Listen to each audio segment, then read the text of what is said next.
আসসালামু আলাইকুম। তো এখন আমি ডিউটিতে আছি। তো আমার ডিউটি হলো 10 ঘন্টা। তো অনেক সময় 11 ঘন্টা হয়ে যায় কাস্টমার বেশি থাকলে, অনেক চাপ থাকে। তো আমি হলো বার্গার তৈরি করি, বার্গার স্যান্ডউইচ যা কিছু আছে তো আমি তৈরি করি। এই যে রবীন্দ্র ভাইয়া ভাইয়া কুক করে, স্পেশাল ভালো কুকার। पेप्सी उठाओ। और पेप्सी उठाएगा।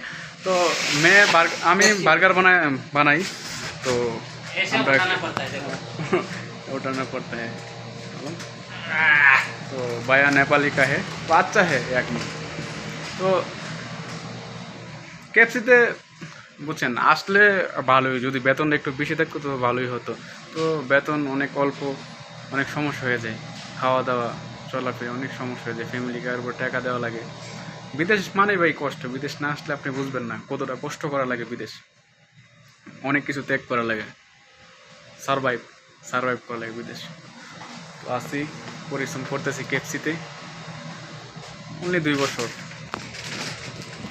लगू और ভাইয়া ভাইয়া বাংলা কথা শিখতেছে, বুঝছেন? और लगू पेप्सी। थोड़ा सा मालूम